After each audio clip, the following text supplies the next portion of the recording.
Bo'ladi o'stida 3 yildan beri yurib, shu ishalik toshni ko'raman deb orzu qilaman. Internetda ko'ra oxiri topishga harakat qildim. Qayda borlarini topdim va Lugovga borib 72-avtobusga minasalab, avtobus bilan bordim. Yetib borganda mamlaqa suvenirlar chiqdi. Har qanaqa suvenirlar. Keyin qarasam bu yoqda turistlar ham ko'paygan. Turistlarning basharasini olayotmadim, mayli deb. Shunaqa go'zal joy ekan, maza qilib dam olsa bo'ladigan. Toshlar shunaqa go'zal toshlar. Kistamga bir kista qilib olib keldim. Terib oldim endi nima qilaman, toshlarni bilmayman. Atrofga qaradim. Sizlarga joylar ko'rishga harakat qilaman. Sizlar like, podpiskani bosib harakat qilinglar qo'llab-quvvatlashga. Keyin o'zimcha bir selfie qilaman deb suv buyurdim, oyog'imga suv kirib ketdi. Keyin borsa dinda asagan issiqqan toshga boshni qo'yib gita damni oldim.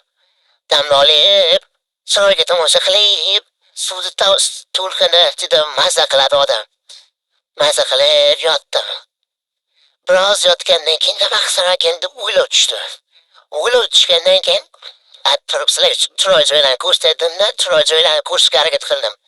Agar yaxshi Pladosti haqida ko'proq ma'lumot qanaqa chiroyli joylarni ko'rmoqchi bo'lsanglar, like, podpiskani bossanglar, aytgan joylaringizga olib borib ko'rsataman, chunki sizlar kommentda qayerda ko'rsat desanglar, Vladivostokda o'sha manzarani ko'rsataman. Yaqinda Xitoyga boraman, Xitoyda ham go'zal chiroyli joylarni ko'rishga harakat qilaman. Sizlar faqat qo'llab-quvvat desanglar bo'ldi.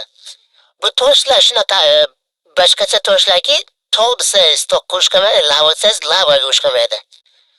Boshqacha qolgan suvlar urilib, toshlar urilib, shunaqa tiniq suv tagiga ko'mki ko'rinib turgani juda odamga boshqacha ta'sir qilar ekan. Suv shunaqa davushi ham bir yoqimli eshitilar ekan odamga.